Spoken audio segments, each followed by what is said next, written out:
love it. Thank you so much. Okay.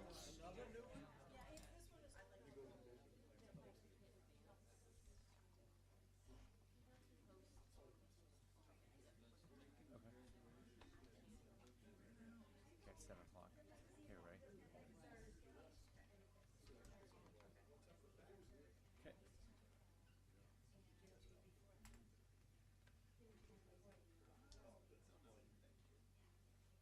Recording in progress. All right, good evening, everyone. It is now 7 o'clock. I welcome you all to our City Council meeting for tonight, June 16th, 2025. For all of those that can rise, please stand for the Pledge of Allegiance.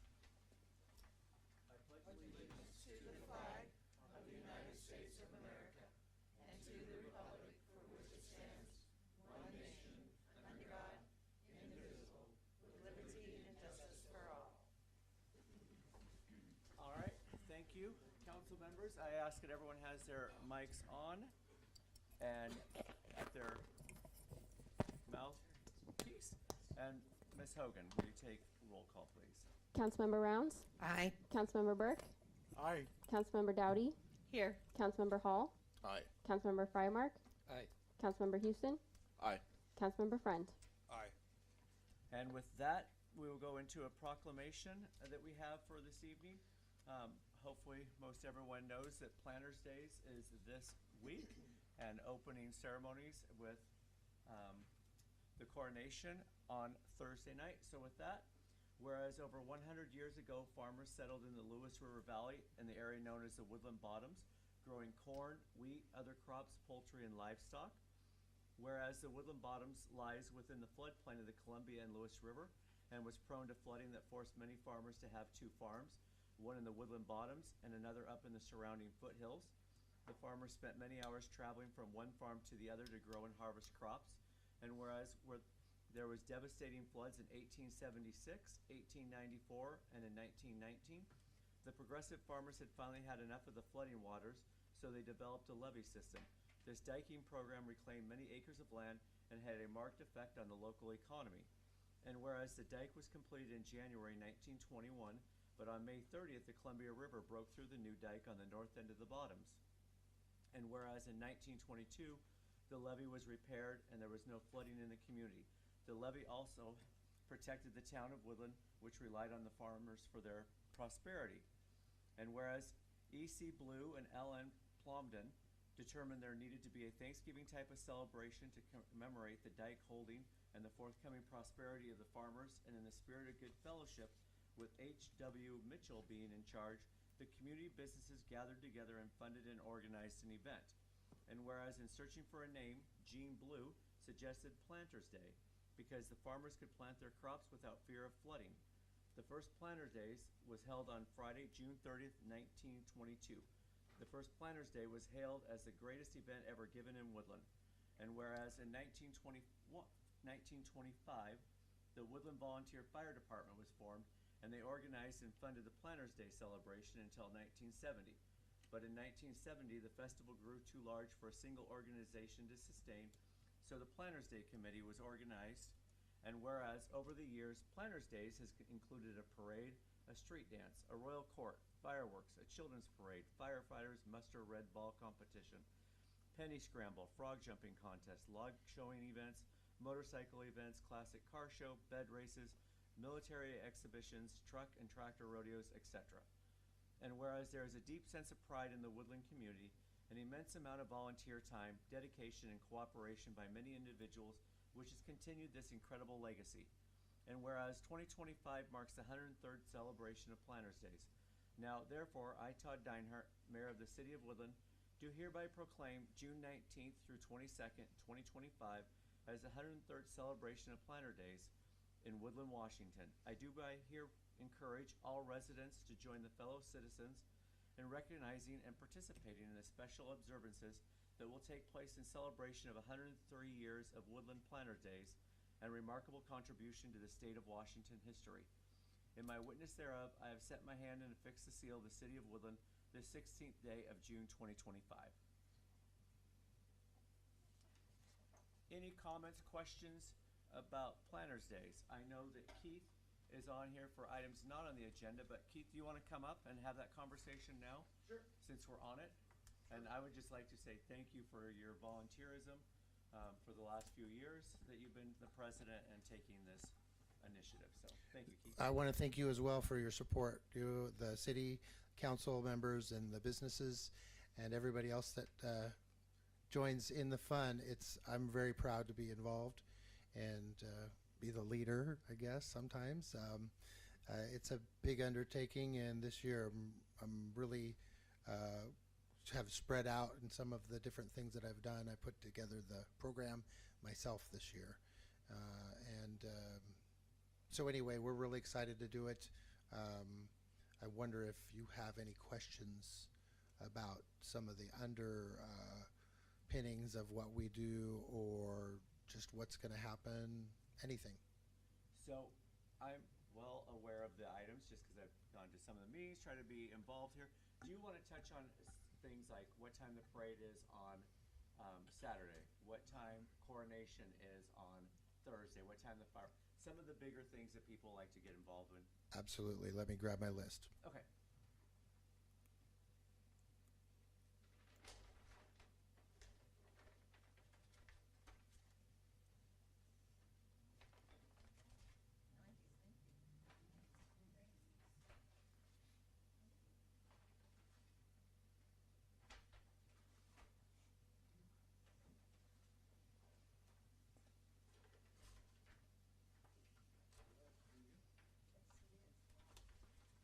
Thank you, sir.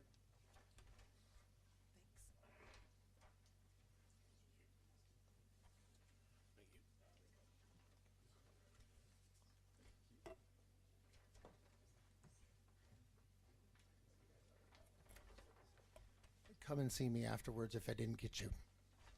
I got an extra one here because I got plenty. Okay. Thursday, the carnival will start. And that's the day we have the children's parade and the pet parade. 4 o'clock, those get started with the chalk art, children's parade, and then the pet parade. Strawberry shortcake will actually start at 5 o'clock down by the gazebo in the Red Barn. Coronation starts at 8 o'clock. Fireworks start at 10. The strawberry shortcake is presented by Woodland Senior Enrichment. We're really excited about that because we haven't had that for a few years. The 20th, Friday, Carnival, Woodland Strongest on Park Street between Buckeye and CC Street. They had great attendance last year, and they're looking forward to that. That's a fundraiser for Christian athletes. Bingo at the high school. I think doors open at 6. We might open them earlier. We'll be setting up all day, and that's going to be a good time. Should expect about 600 people in attendance there.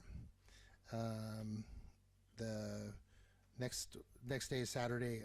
All the good stuff happens. We'll have the fun run, starts at 9:30. Parade formation and judging 9 o'clock. Saturday market at 10 o'clock. The parade starts at 11. The carnival opens at 11.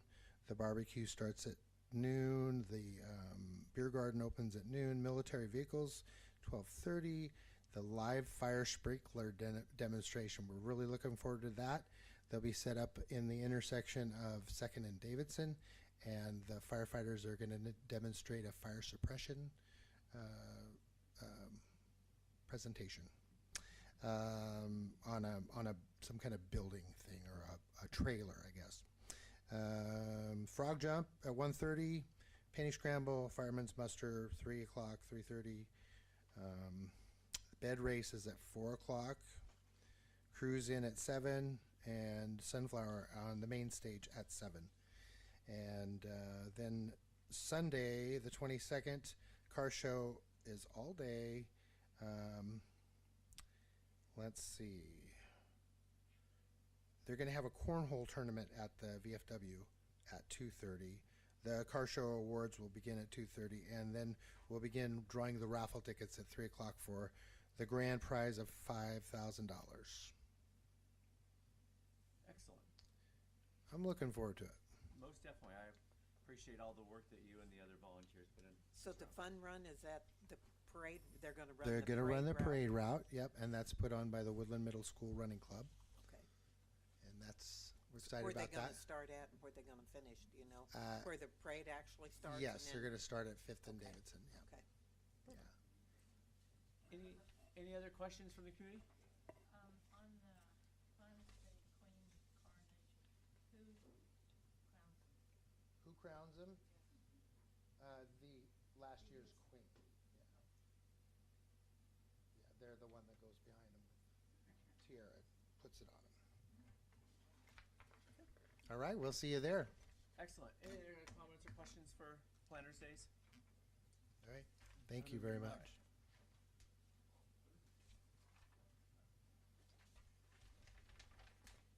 So, continuing on to communications items not on the agenda. Willie, you put your name down here and want to talk about infrastructure, but you said you put it for items on the agenda. Oh, did I? I meant not on the. Yep, come on up. Give me half an hour.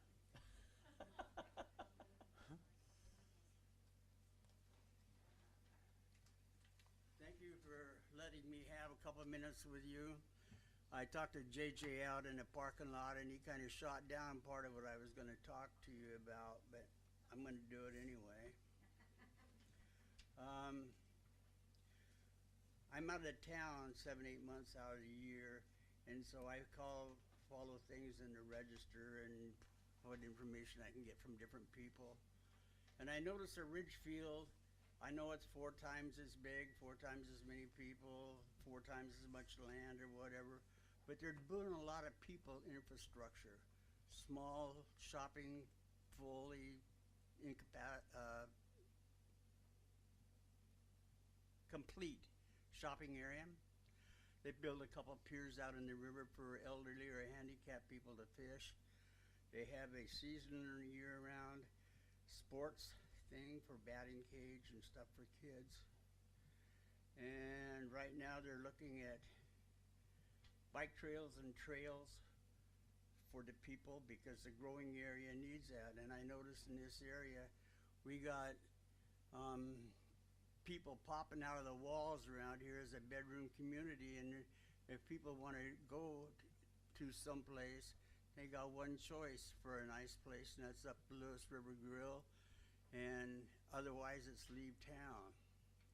I think Chief Gibbs would say that he's noticed more of an increase in accidents just from the present amount of traffic, northbound, southbound, and up the river. And so it behooves you to try to find something in the way of infrastructure for people. My wife says you can't even play bingo down here. And so I ended up going to Kelso, whether I like it or not. And do it for me. Get a place to play bingo. Thing that concerns me is an investment in the Civic Center. I was against it to begin with. I still opposed to it. The same $600,000 that was initially put into a house at the same time, 4 bedrooms, 3 bathrooms, 2-car garage, would be bringing in $2,700 a month. Easy. I've had real estate, I know that. So, I'm looking at what plans, what kind of a vision do you have for people? You can be a bedroom community on thousands of cars, and they're already piling up, coming in. So is there any plans for any people things? JJ says most of the land out that way can't be annexed. It's set aside for small industry, which will really pollute the place. I came from a place called Fife, where we would stop and pick corn right off the stalk beside the road, and now it's motorhome courts and storage yards and destruction. I'll give you a little bit of a history lesson. Does anybody recognize the name of James Oglethorpe? Guess they don't teach school for you kids like they used to. I don't remember well, I was young at the time, but Old Thorpe was the one that laid out the city of Savannah, Georgia. And he laid out about 20 out of 24 or so places called town squares. The town squares at that time were used for military drills and for the little militia units they had scattered for protection at that time. I think one or two of them were reserved for black people, which was a bad thing, but they served for about 250 years until some developers come in and said, hey, we could tear this place down and we could make you some tax money. We'll put in some businesses, 2 or 3 food carts, Mexican probably, and a saddle shop and a shoe shop and a bakery and we'll make money. And they did. And after a while, the people said, this is not getting it. And they tore them down and they're replacing those town squares because now they're considered national treasures. And I look around here, and that was the legacy that man left. 250 years later, they're revered as very special places. And I don't see that here. You talk about the development up the road on where all the houses are going in. Don't know how many of you know much about geology, but when they fill that place in, the water's gonna go somewhere. And when I was young, it always used to go downhill. And it goes right down into the flat between that building complex where they filled in and where our park is supposed to be someday. And it's pretty wet under good circumstances. So what is your vision? What's the vision for the future for people? Or should we just say, well, we're going to be a bedroom community and just let it go at that? Is there anything? So I will chime in a little bit of vision here. And first off, thank you, Willie, for coming. You talk about the dock and you talk about, Ridgefield and the port. So our waterfront obviously is, a lot of that is the port, is Cowlitz County, outside the city limits. So our jurisdiction, we don't have the ability there. So then we look and say, okay, what activities and what things can we do here within the community? You brought up bingo. I hear people bring up, various different bowling alleys, movie theaters. Again, finding investors that want to come here. I'm all for private industry. It's not a government subsidy. It's not the city's responsibility to go provide those activities and dollars. So it's partnering and finding those. I understand that. Again, people that we talk to, and Travis can chime in as well, when we talk to different developers and investment, they look at Woodland here and they say, okay, you're going to try and draw people from a Longview, Kelso, or you're going to draw people from Vancouver. They have those things there, and so they're going to drive 20 miles here to put it in Woodland. And so from an investment standpoint and their ROI, it doesn't help them. So then we as a city have to say, okay, what do we want to do? And so that's why last week we had, when we went through our comp plan and we talked about, or not last week, 2 weeks ago, and we talked about our engineering dollars. One of the things in the vision that I have is Horseshoe Lake Park, and we're going to talk about it here tonight and what those things want.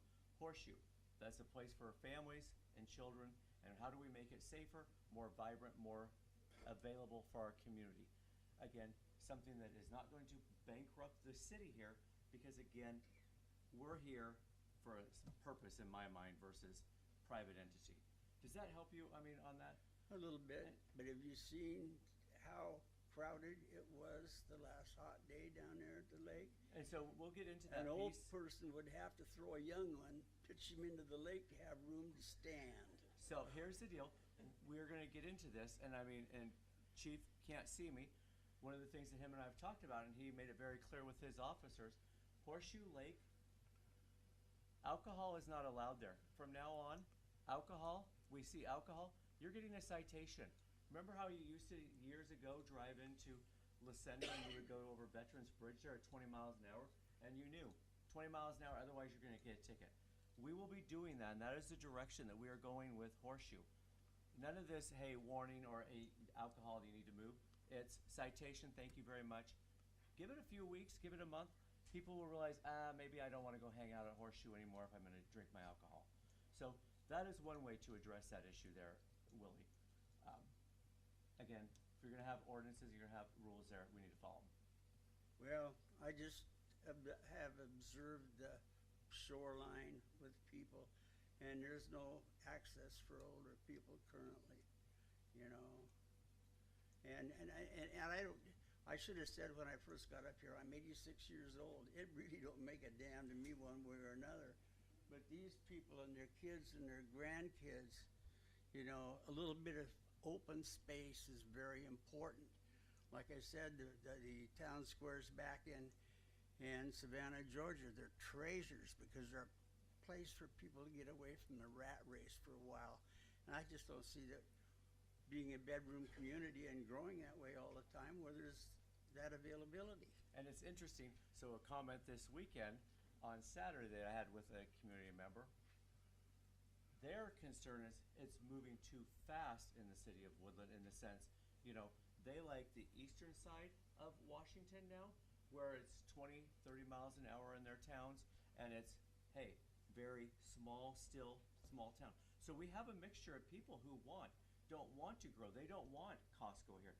They don't want those bowling alleys here. I can understand that. You know what I mean? So it's that balancing act of what is it that our 6,500 residents that they want in our community. Well, if I can expand just a little bit to give you a little bit of insight. There's a place called Arcata, California that used the sewer water and all the city wastewater. Instead of having to treat it and run it into a river, they made a refuge, so to speak, islands, streams, bridges, planted trees, and it's an internationally known place for people come to study muskrats and birds and eagles and all that. And at one time, there's a place called Tillamook, Oregon. It had just a cheese factory. Look at it now. It's grown. And it's also growing again. They're adding something else. I don't know what it is. But it brings people in. If you had a vision, maybe you could say, hey, let's buy 30 acres from the farmer out here, and we'll put a woodland village in. And we'll have a milk cow station, and we'll have pigs, we'll have pony rides, and we'll have all the products grown in the valley, and we'll have a store where we can sell these products. And at the end, we'll have a restaurant where we're cooking some of the meat and vegetables and fruit. But if you don't have a vision, you don't have a direction, you're not going anywhere. Thank you for putting up with me. Are you going to ban me now? Absolutely not. I'm going to encourage you to keep coming every 2 weeks. No, I'm not going to do it. But thanks, people. I'd like to talk to some of the, if there's any of the new counselors out here, I'd like to just buzz with them just a little bit. Absolutely. All right. Thanks, Behave, sir. Your Honor, or your No, mayor. it's Todd. or Come on, Willie. We've known each other. It's Todd. Thank you, sir. Thanks a lot. Any comments or questions from anyone on city council that would like to speak with Willie, or anyone in the audience that would like to talk about what Willie just had? Again, dialogue, conversation in our community here. I can, Everything that Willie just said. Okay. Am I allowed to do that? Yeah. So, any other? yeah, I can tell you why, some reason why they're not, people aren't businesses, it's the traffic impact fees are so high they can't afford to build or bring their business here.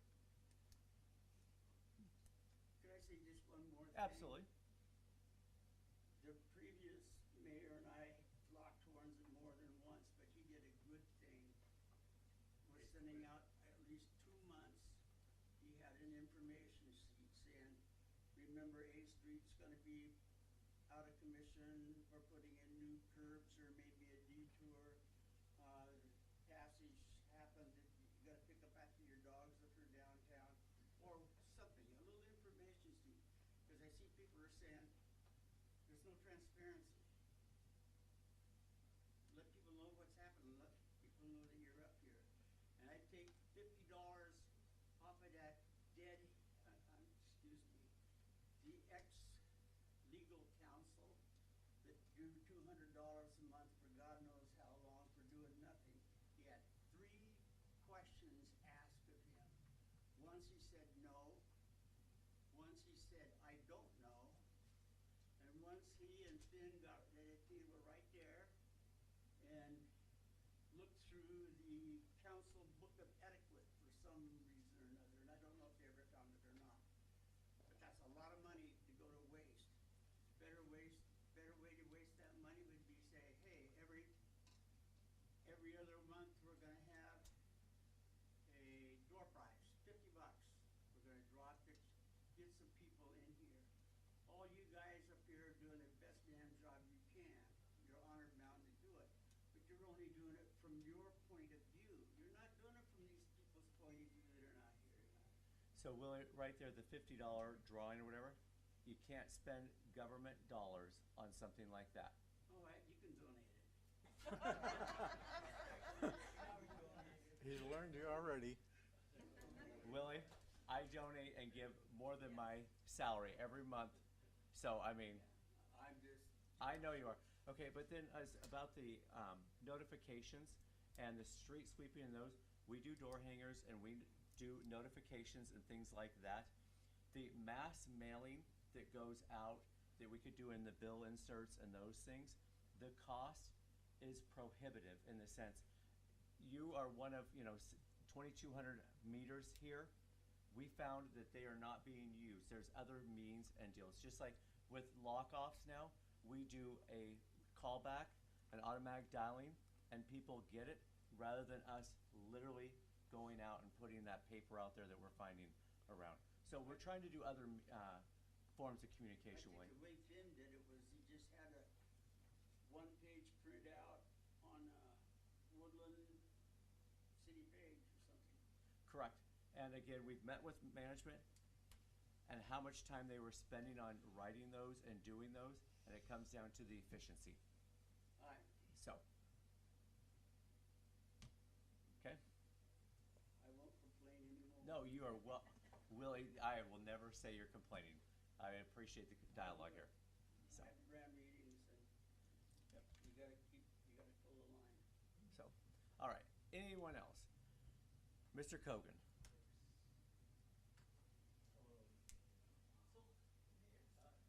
Good, how are you, sir? Great, thanks. Do you guys want to print out of my little agenda? Sorry, there's number 8 just for you, Todd. I don't have the number 8 that anybody else has to carry. Sorry. So I came up with this at 6:45. Can I have one? Who didn't get one? You guys. 4 of us. I can share. I may have. We can share. It's okay. That's fine. Me and Jason will share. Sorry. So I have, as you can see, a couple things. First of all, I'd like a Zoom summary provided by the AI assistant for free for this meeting, because I don't want to sit through 3 hours of a meeting that can be summarized and I can read in 5 minutes. It's free. It's very easy. I will help you. I will volunteer my own time to help you guys get this. Hey, Mark. Yes. You're going to speak to me, Sorry. okay?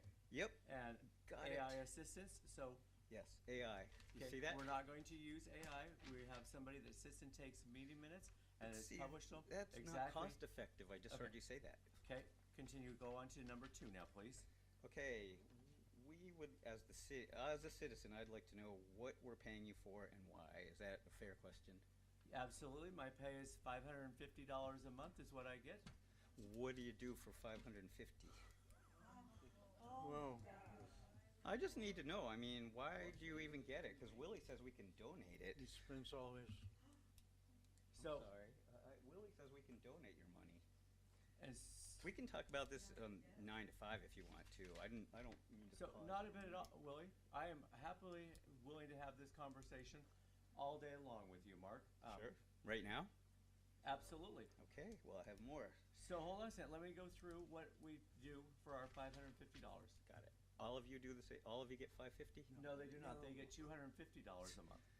Do you guys know that these guys are volunteering? Does everybody know that? I'm sorry. Is that in the Zoom? That should So, be in the Zoom. so is your issue that we're overpaid? Because I think my issue is that it can be donated, like Willie says, to a door prize, for instance, or a performance artist. and And again, hey, Mark. Unless they don't Mark, want it. Mark, hold on a second. Mark, Yes. this is your final warning here. You're going to have a conversation with me right here. We're not turning around and talking to the individuals. Oh, okay, It's you and I. Hey, Mark, Got it. I have been very patient with you coming into City Hall numerous times, sending numerous emails, sending a inappropriate voicemail. So let's get to focus here, okay, All Mark? right. I would Mark, like rezone Mark. it. So hold on a second. Let's talk about the mayor's pay. Okay, yeah. Okay. What are you getting paid for? I get paid $550 a month. That, like I have said in an email distribution to you, there is a compensation committee that is done. It's a 5-person panel that meets in July. We need to have a quorum of at least 3. There is a position open, and I have told you if you would like to apply, you are more than welcome to apply. That commission then sets compensation for us, and then it starts in January the following year. I was just told it was full. I can apply? Go for it. Absolutely. And again, I am perfectly fine with whatever the compensation here is. Like I said in my email, I don't do this for the $550. I know. I don't think you do it should for the get love any and the money, passion. honestly. And I have had numerous conversations with you. So, again, Let's just move to number 3. You've answered number 2, Okay. sir. Number 4. Sorry. Why are we paying $2,500 for rezoning? so the $2,500 for rezoning is because that is what our ordinance and what we How as do I our- get that changed? is our Todd? So you know what? Here, have a conversation with one of your city council members and say that we would like to change that resolution fee, but it does cost us to go to the hearing examiner, which we pay for. The hearing examiner is not How free. much is that, sir? What was that? The hearing that you gotta pay. How much? I have no idea off the top of my head. And then we have the planning commission that it goes to. And so again, that is set and is our resolution with our Okay. council. Number 4, continued. Why are we not voting on this as citizens? Why are you guys deciding this? So, Mark, Yes. okay. Believe I'm being pretty calm, though, aren't I? Just have a couple questions. Mark, and I'm being very calm. Like I've said, I have gone through numerous inappropriate emails and voicemails from I'm you. very sorry if you found those inappropriate. I will stop emailing you. No, you're perfectly No, fine not to if they're not inappropriate. They're sir. perfectly fine. But Mark, when you Sorry send about me, Mark, when you send me a voicemail, That was inappropriate. okay, It will not so happen see? again. Thank you. So you're saying here that I'm not telling the truth. I am telling you. That will never happen again. If you got a call from me, I'm responsible 100%, and it will never happen again. I'm so sorry about that. So your next question is about requesting, the cannabis zoning in front of the voters instead of city council? Yes. Again, it has been brought up here. 7 city council members, our form of government is I'm talking about the next election, though. okay. Then once new individuals are elected and they No, are I'd coming like to- it on that same ballot as the new individuals that are going to be elected for the voters. So, You guys wanna vote on so this, right? Mark, we're gonna focus over here, sir. Okay? So you want, your proposal here is what you're asking is for us, there's not a primary, there will be a general election in November. You're wanting and proposing that and saying, hey, city council, would you put a vote out to the public on that November ballot when it's cheaper? That's correct. Okay? Reach out to one of your city council members. I am happy. Am I allowed to take a picture so I don't have to write 7 names down? I'll you- only take a They're all picture on if the you let me. It's on the letterhead, on the website. Mark, Yes. send me an email if that is what you want, and I will put that on a workshop item. Okay? Thanks, that's all I had. Sorry to interrupt city business. Mark, you're not interrupting city business at all, sir. Again, I appreciate you coming, but there are some ground rules, and we're gonna be appropriate with each other. Appreciate it. Okay. Didn't know. Sorry, everybody. Didn't know those ground rules. Any comments or questions for Mark or anyone from council here? Okay? Any outside of, Have a great night. any other comments, questions from anyone in the, Okay, after he said what he said, you earn this measly $550, whatever it is, and he's totally out of Maggie, it is okay. It is perfectly fine. His emails to me are, he doesn't understand why it's only 550, and I've gone round and round with the compensation committee, and I've told him. So, again, those emails from him are public records. If people wants to see them, feel free to see them. They are on, out there. I just want to say that I am sorry. I want to apologize for him. All of you out there are working so hard. You've come so far in such a short time, and you deserve to be treated with respect. And we're grateful for all that you have done and how far you've come. And thank you for your service. Well, thank you, Don. I agree. It's all good. I mean, again, You handled it well, Mayor. Very good. Good job. he was in the office last week numerous times in my, and I am there, and I will make sure to protect our management team so they do not have to deal with, things like that. So, staff, I apologize again. Okay? With that, any other items here? was gonna, I was kind of processing something. So earlier Willie mentioned about bringing in activities, things that people can do. And I know a big area I've heard a lot of feedback on is downtown and how do we get more businesses downtown. And I just think it's an important thing to bring up that I don't think that new businesses or things aren't coming into downtown due to a lack of council wanting that to happen. I think anybody on the council, I don't want to speak for everyone, but would agree it would be great to have new businesses fill the downtown area. But a big issue that I think needs to be understood is that those buildings that they could occupy are owned by private groups, private people, and it's ultimately up to a building owner. So if you think about it from the perspective of you owned a piece of property and it was yours and you had it for whatever reason, and somebody came to you and said you have to use your building in a specific way, how that might feel to you as that property owner. So just to kind of think about that. So if there's ideas about how you might get a building owner to do something with the building, that's where I think we have to be thinking about is from that angle of it, not just that, hey, this building's sitting there and nobody's doing anything about it. It's, that belongs to someone.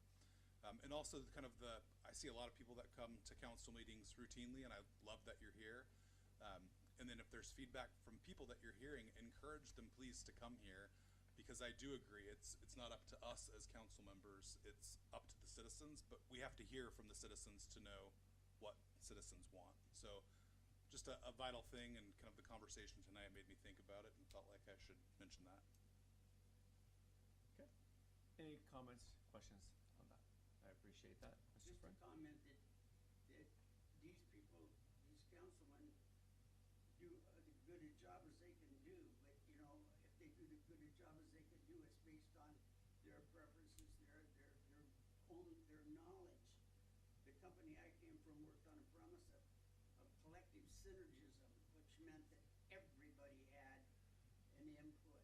Everybody's idea had some merit that could be used some way or another. And with this group of people here, hell, you guys outnumber your audience you're working for. You got to get some people in here. I know you got a lot of them on video, out there listening somewhere, but they need to be here and they need to meet these councilmen, and they need to talk to them, and they need to know how they feel about things. If you don't, it's you guys making a decision, and then you get write-ups in the paper saying no transparency. We don't know what's happening. So, again, every email that comes in, every phone call, I will return within 24 hours. I mean, Mark here, I have responded. I have had numerous conversations on him with the phone, even after he sends me an inappropriate voicemail. I call him back on those. I have been out and talked to a lot of people because I'm a sinner, I guess, because I hang out in bars and coffee shops and restaurants, and I talk to people. And I says, if I ask them who the councilmen are, hell, over half of them don't even know who you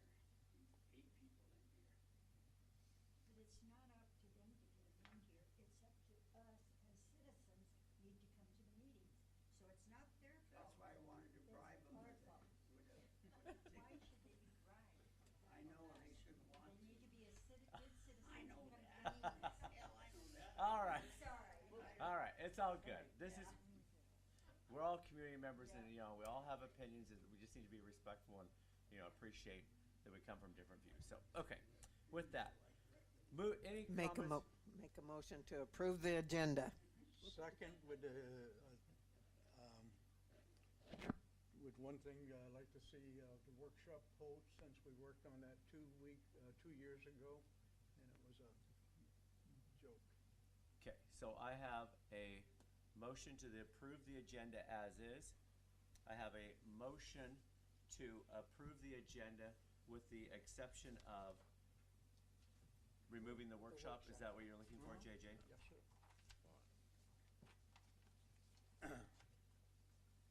I have a motion here first, so I need to not find out if I have a second motion on that. Second. So I have a first and a second on the agenda as it stands.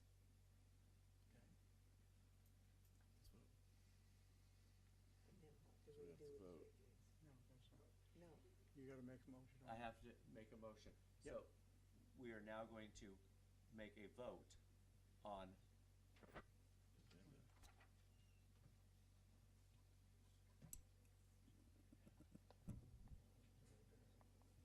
Go ahead, Amanda. Councilmember Rounds, No. So Council, hold on a second. We're voting on approval of the agenda. as written. And you said no. Yes. Okay, so Carol Rounds, who made the motion to approve it, so no, okay. Continue on. Councilmember Burke, The no is to not have it. Not to approve the agenda as is. As is. Yours would be, Yeah, if I you wanna, wanted I to wanna, approve it, yeah. so you wanna be a no. If you wanna do an amendment, you have to say no right now. Oh, if I want, okay, no. Okay, Councilmember Dowdy, Aye. Councilmember Hall, No. Councilmember Freimark, I think we need a lot more discussion on this, so I'd like to keep the agenda as is until it's otherwise. Councilmember Houston, Aye. Councilmember Friend. Aye. So the ayes have it. So the ayes have it. We have a vote of 4-3 to keep the agenda as is. Okay? Reports of City Council. The only thing I want to say is that tomorrow the legislators are going to be at the Oak Tree to talk about what all passed and transpired up at the state. So anybody that can make it to chamber tomorrow would be a good idea. Okay. Okay, so I have a couple things. One, we have a new place opening up right across from Horseshoe and the bathrooms that is ice cream soft serve that has all kinds of different flavors, and they allowed the seniors to try it the other day and got good reviews. But they also are going to have pizza, pretzels, nachos, bunch of things, and it's right there where the women's clinic was going to go in. So, Women's clinic. Okay. pretty cool thing. The kids enjoyed it, and we're super excited to get their free ice cream. So they all, my daughter went and tried it and thought it was awesome. So thanks for coming. I think it's great timing for summer. I think it's going to be a big hit, but I think it's an awesome addition to our town, and I hope it does really well. So I just wanted to say that. And I'm also looking forward to the new place that's going to be opening in what we sold. So I think we do have some new things coming to town. But I also want to just thank the community and the businesses in our town and how much they supported and continue to support year after year our graduating class. This year there were so many seniors that were provided scholarships. And my daughter was one of them who received several from our community and just felt so honored that not only the scholarship night, but just everything that they do for our seniors every year. Thank you to Chief, who helped bring back, and several officers who helped bring back the car parade that hasn't been done since before COVID. to our churches who helped bring back the baccalaureate, who hasn't been done since before COVID. The seniors just had an amazing year, and to all the money that was helped by our community that put on an amazing drug and alcohol-free party for our kids. There were over 100 kids that went, and every kid walked away with at least $50 in cash plus prizes at the end of the night, and they said they could not have thought they would have ever had so much fun. And it was the best review I had heard from many seniors in the past couple of years. So I'm overcome with gratitude to just everyone in our community and just how much they love on our kids year after year. They don't just do it one year and then forget about them. They just continue. So I just praise everyone that has come together, and even people from distance, from our family to friends that were just like, I can't believe how much you posted about how much the community has done for these kids. So I just want to a big shout out to everyone, that it's just amazing how much Woodland does. That even people just in surrounding areas are just like, wow, your community really does a lot for your kids. So Agreed. thank I mean, you. between the high school, I mean, you have PTSA that's doing a fundraiser this weekend. You have Planners Days that are doing fundraisers.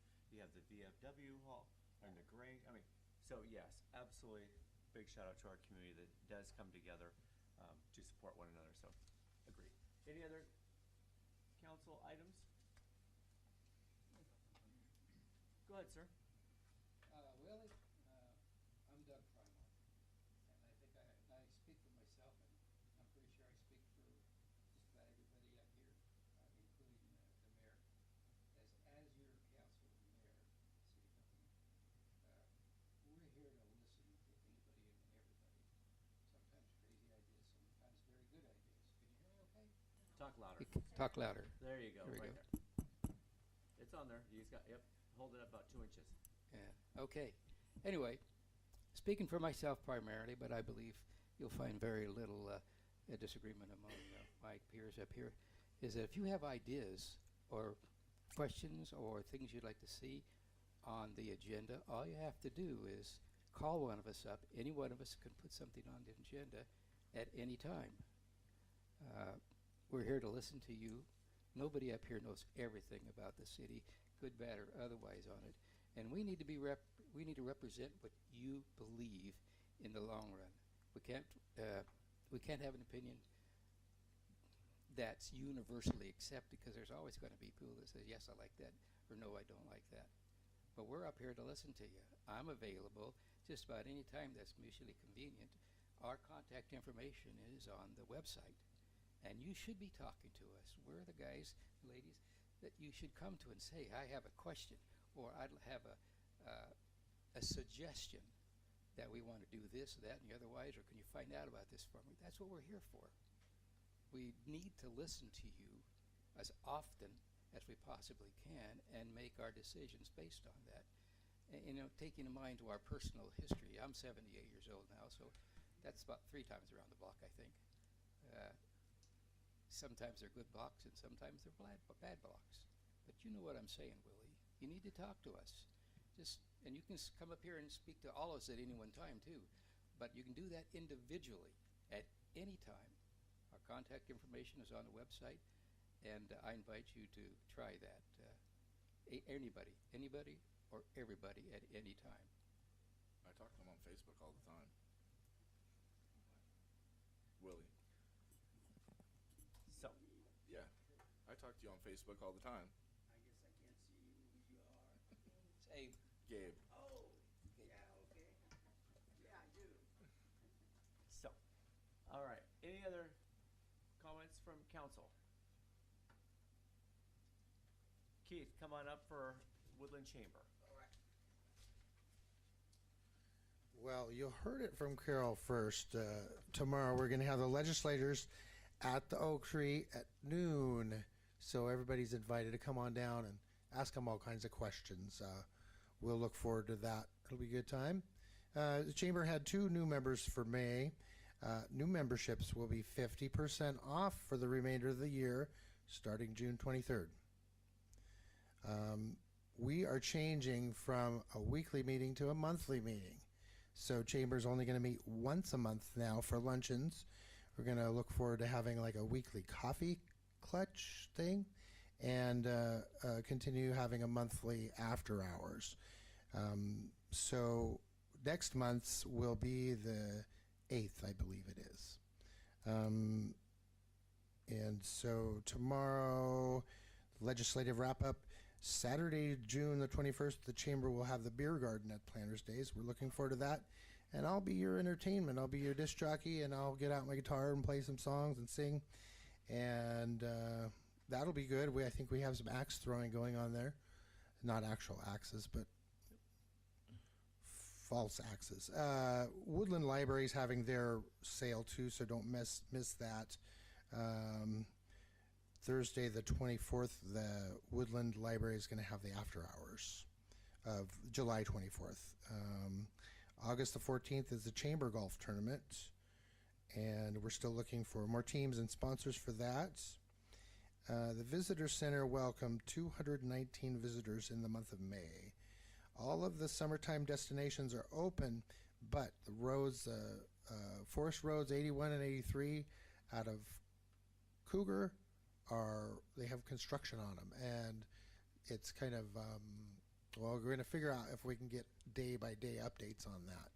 But right now, we're hearing that it takes a good hour to get to the Ape Caves with the detours, so be aware of that. Passes are still for sale. Our hours are now 10 to 4 Monday, Wednesday, Thursday, Friday, Saturday, and 10 to 2 on Sunday, and by appointment. Is it going to be the first Tuesday of every month? It'll be the second Tuesday Second of Tuesday every of month. every I'm month. sorry for Okay. missing that, but second Tuesday of every month. Okay. Excellent. So, For tomorrow, are you doing anything virtual? Is it only in person? It's only in person at this point. We're hoping to do some virtual technology for the future. okay. Any other questions for Chamber? Perfect. Thank you, Keith. Thank you. Reports to city officers. So a couple things here on the mayor. I want to save time for talking about Horseshoe. I think there's some discussion to be had there. Civic Center. So we got our occupancy permit from the CCFR. A little bit of final walkthrough. It has an occupancy of 49 people. So again, like the other buildings, it's 49 people. There are 2 bathrooms on the outside. I have had the discussion with Public Works, met them down there today to kind of walk through. And the decision is made, and if council has a different direction and wants to talk about it, we certainly can. But those bathrooms we will be using as part of the rental when you rent the building. There's bathrooms inside the building, but if you look at those buildings, I mean, we have the public bathrooms that are down, 500 feet. Having 2 more public bathrooms that are there it's not like there is the park right there, or there's not, I mean, it just sets itself up. We're talking with Public Works Department of why do we have these 2 bathrooms on the outside that is going to be vandalized? We're going to have additional cleaning and all that when the public bathrooms are right down 500 feet that people can use. Are we going to open them for the parade and things like that?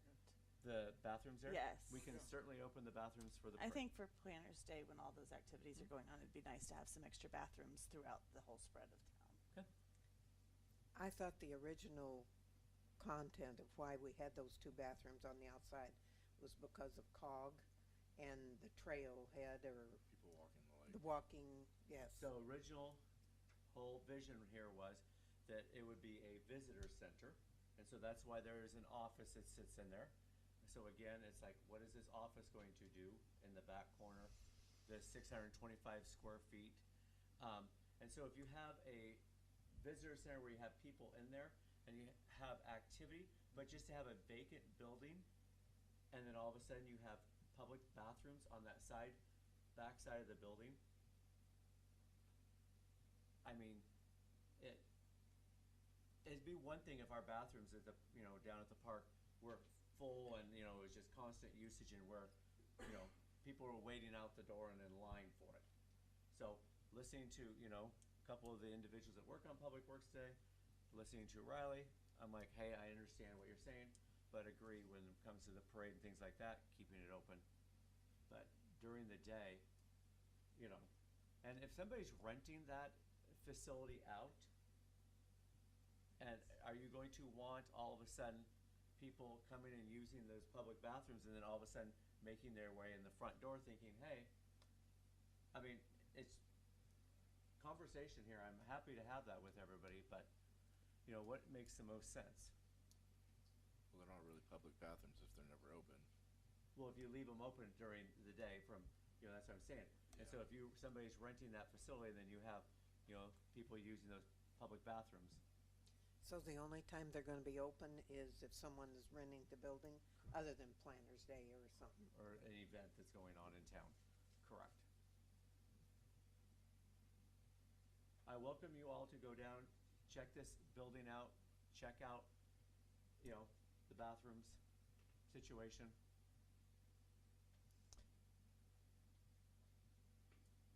Director Bennell, Riley, could you expand on that a little bit here? There might be more to it, good, bad, or otherwise. Yeah, so we've seen an elevated amount of damage to the Hoffman Plaza restrooms over the course of the last year. A lot of graffiti, people going in, smashing the soap dispensers and paper towel dispensers off the walls. It's just been a pretty continuous issue with Hoffman Plaza restrooms. And the restrooms located at the new Civic Center are 10 times nicer. They're heated. So we presume that there's going to be quite an extensive issue with vandalism in those restrooms. What about putting a camera outside of the building so you can see who's going in and out, or only limit the hours to?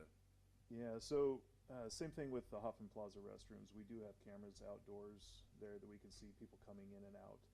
But it's hard to detect somebody who's going to go in there and actually vandalize those because we don't have people staffed during the weekends when those issues happen.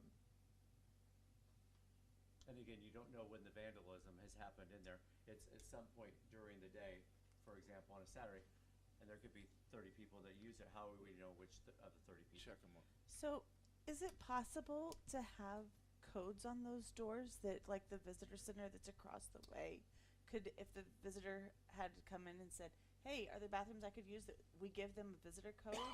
Oh, that absolutely. we could have a visitor code, like, on those bathrooms, that they could be used by people trying to go into our visitor center? And Like, just change them. I think something like that, where somebody passing through town that's stopping, Oh, getting you're saying at the information. visitor center across the way. Yes, Yeah. that they could cross the Yes. road and say, 100%. hey, let's use these as visitor center bathrooms, where they don't have to go through town and get all this, but let's use it for what we intended for. Like, Periodically they change were the code so they were people- there. Hold on a second, one person at a time. They were there and intended for people stopping, needing a break, whether they were getting water for their dogs or something like that. But if we know they're stopping into the visitor center, we're logging them. We know who's using it, like, and they're only there during the visitor center hours. Like, we at least have a better idea of who's using it. I think I'd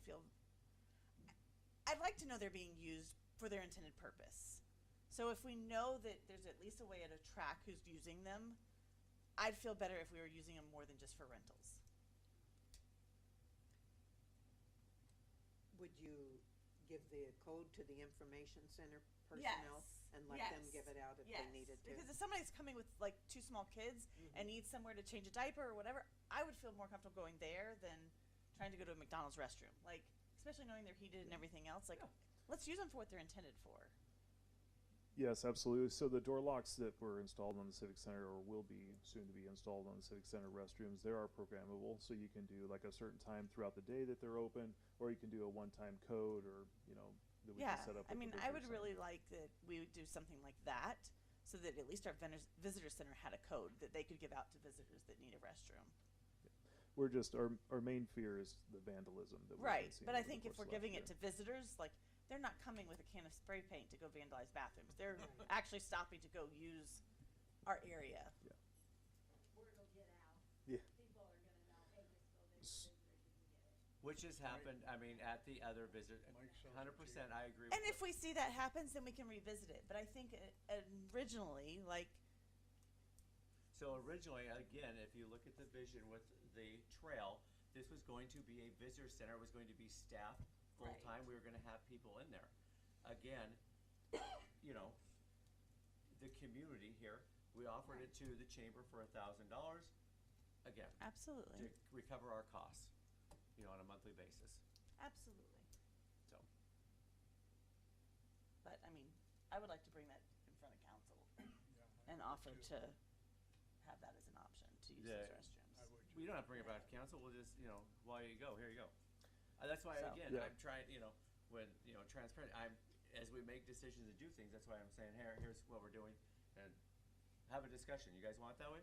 Here we go. And that's also too, we do have the Hoffman Plaza restrooms on a code, so it turns off at a certain time of the night. But Right. we have found that people like to put tape over the door locks, Right. so they can get back in there at night, and then they vandalize those. So I just wanna, I see the potential for extreme vandalism in those restrooms and how nice they are, new build. I mean, I definitely wanna see people in the community use those and our visitors be able to use those.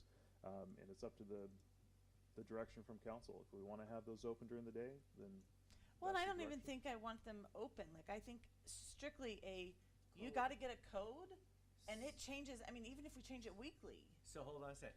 You can't put, and I'm looking at Keith, who's chamber, you can't put the direction on Keith and his staff to say, oh, well, yes, you need to use the bathroom, and somebody who is, you know, less fortunate or, you know, doesn't have a home comes in and says, hey, Keith, can I have the code to the bathroom over there? Right, so Keith has to give it to it. So again, just by having a code and using it at the visitor center is not going to stop it. Yeah, absolutely. Anybody that goes into the chamber and says, I'd like the code to go use the bathroom, he has to say, sure, he But can't discriminate it. But I are we think you're gonna- gonna have to probably have a code on there, but who is able to have access to that? We wouldn't be able to do that because everybody would get the code. I'd have to give that code to everybody that came through the door. But if we And- change it weekly, like, Or if you change it daily and somebody came and checked to make sure there wasn't tape over the thing, I mean, you're gonna have some risk there, but, I mean, I think maybe is there some way to figure it out? I don't know. I mean, and I'm now looking at Chief because we do have a few individuals who hang out Yeah. and Keith is here as well, who hang out at the park and ride, you know, every day. As I do my drive through the town, once a day, I see these same individuals at the park and ride, and they hang out at that bus shelter. They're going to know what that code is. They're gonna know, I'm gonna go into the building, hey Keith, what's the code? And Keith can't sit there and say, sorry, I can't give you the code. He's gonna have, you know, discrimination on him. Here, the code, 8679, boom, away they go. So, I don't want people to think this code is gonna be bulletproof here. Absolutely, come on up.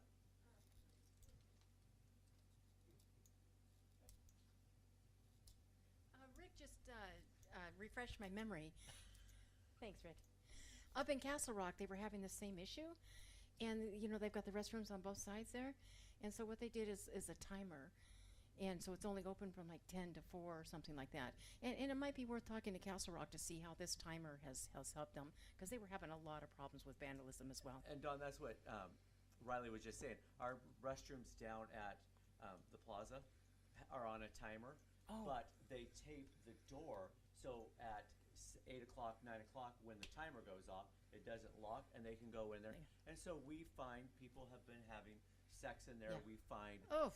the bathroom has, I mean, I feel bad for our public works employees making $25, Yeah. $30 an hour cleaning some of the things out of there. Oh, It's yes. disgusting. And Yeah. so we've tried that. Yeah, and I'm not sure how it's working for Castle Rock, but I'm pretty sure I heard Chief Worley say that they send an officer by there at the time that it's supposed to lock up and they check on it.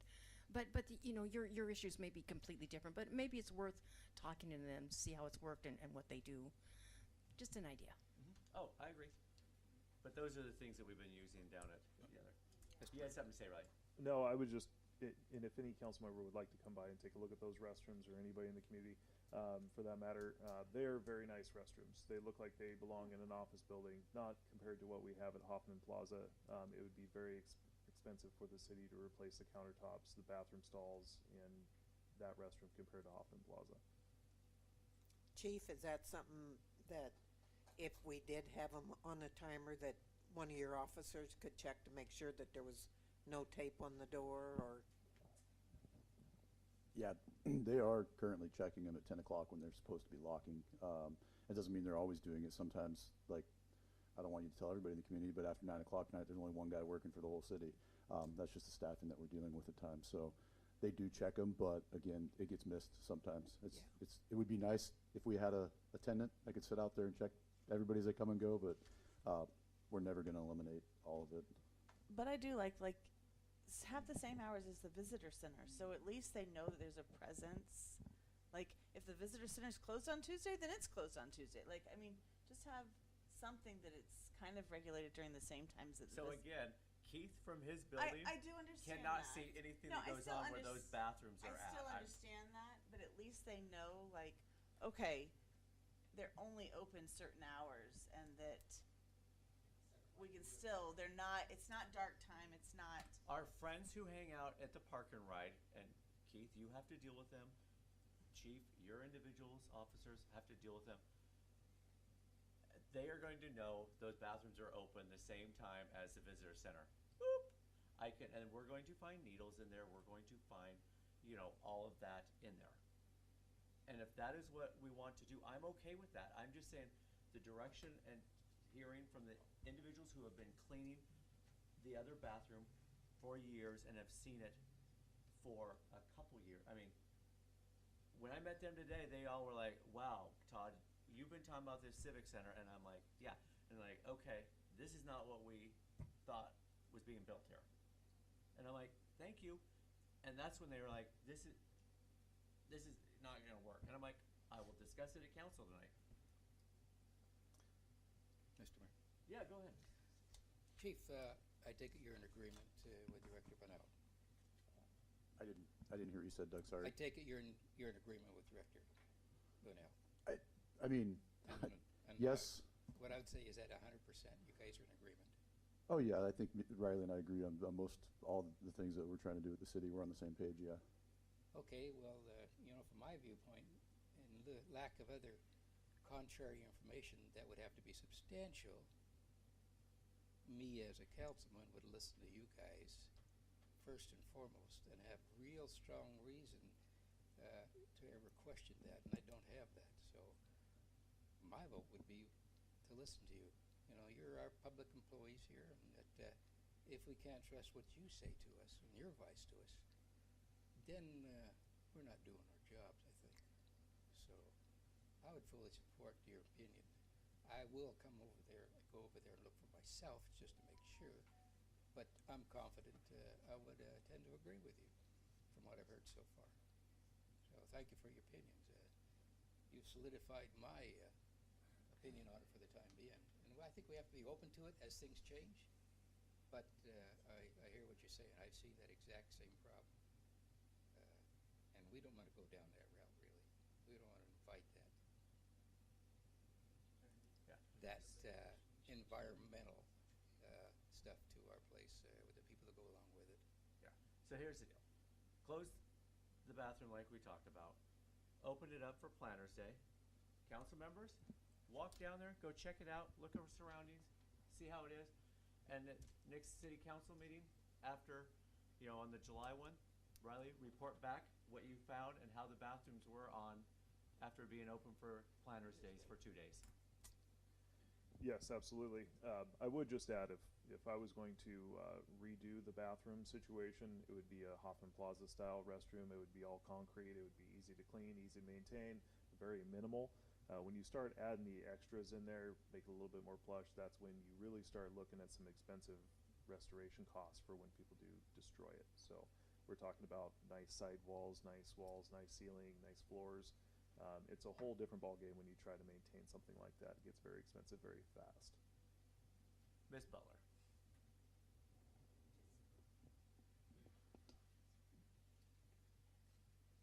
Yeah, I understand wanting to have restrooms available for visitors, but maybe a good solution would be to have a sign right outside the visitor center that says restrooms 1 block ahead on down the street or something. So when they come, if they're coming just to use the restroom, because I have gone to visitor centers for that very reason when traveling, if the sign says that, I'm in my car and down the road.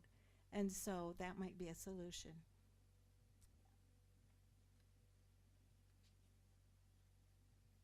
Come on up, Ms. Shaw. My thing is, what did they do before the Civic Center? You go to Walmart, you go to gas stations, you go somewhere where people are there and they're doing their business. They're open to the public. Why do we have to open the Civic Center to, and have it vandalized? Agreed. Any other dialogue, conversation on this? Council, committee? All right. Next item, Planning Commission. There is an open seat. We have not had anyone apply. Willie, have you thought about applying for the Planning Commission? You talking to me? I'm talking to you, sir. Here's your opportunity to be a participant, participate in being on the Planning Commission. We have an open seat. There's an application online that we're looking for. Cardiologist told me every day I wake up was a good day. I couldn't make any promises I'd make a meeting. All right. So, few events out there. Planners Days are coming up. Planning Commission meeting on the 19th this week. City Council is on July 7th. Hot Summer Nights in the movies begins here in the 11th of July. And then there's planning and City Council meetings. So any questions, comments on those items there? Okay. Moving into consent items. Approve the minutes of City Council regular meeting June 2nd, 2025. Make a motion to approve consent item C. Second. Any comments, questions before we take a vote? Ms. Hogan. Councilmember Friend, Aye. Councilmember Houston, Aye. Councilmember Frymark, Aye. Councilmember Hall, Aye. Councilmember Dowdy, Aye. Councilmember Burke, Aye. Councilmember Rounds. Aye. The ayes have it. Moving into action item D, approve vouchers, May 2025 checks, June 2025 first half, and June 2025 first half additional one. Make a motion to approve action item D. Second. Any questions or comments from the community members or city council regarding the action item of approve the vouchers? I was just gonna make a comment that I've heard a couple of notes about transparency and finances, and if you're curious about expenditures of the city, on the agenda there's a link to every payment that goes out at this point in the agenda, so anyone listening that's curious, I think there's great transparency on this agenda point. And additionally, every check has what it's for. We've gotten rid of the word miscellaneous. So, again, good point. Mr. Friend, any other questions or comments? Councilmember Rounds, Aye. Councilmember Burke, Aye. Councilmember Dowdy, Aye. Councilmember Hall, Aye. Councilmember Frymark, Aye. Councilmember Houston, Aye. Councilmember Friend. Aye. The ayes have it. Moving into action item E, ordinance number 1573, amending ordinance number 1469, WMC 13.04.230, consumer complaint meter test. This is a second and final reading following our first reading at the last council meeting. Make a motion to approve ordinance numbers 1573. Second. I have a first and a second. Any questions or comments from the community or city council members regarding this ordinance? Ms. Hogan? Councilmember Dowdy, Aye. Councilmember Burke, Aye. Councilmember Hall, Aye. Councilmember Rounds, Aye. Councilmember Houston, Aye. Councilmember Frymark, Aye. Councilmember Friend. Aye. The ayes have it. Moving into action item F, ordinance number 1574, amending ordinance number 1537 WMC 9.52.150 regarding acts prohibited in the parks, second and final reading. First reading was at our last meeting. This is where it would close down the park on July 5th or July 4th at 5 p.m. Make a motion to approve ordinance number 1574. Second. I have a first from Ms. Rounds, a second from Mr. Frymark. Any comments, questions from the community or city council on this reading? Go ahead. Yeah, I did not consider how this would become unpopular, but I noticed after our last meeting, I heard several rumblings about the hour, people grousing about the 5 o'clock hour. So I think we don't have widespread support for doing this. Most of the people recognize the vandalism issue and all the maintenance, but most would opt for like at 8:30 closing or something, because it doesn't even have, we don't have sundown at this time of year until 9, and it doesn't get dark till 9:30. So people are kind of upset about the fact, the ones that have groused it to me have said it seems a little unreasonable to close down that much before dark when we don't even give people time for an evening gathering with their family, picnic or whatever. It's a main public park, so I get their point and I understand the concerns.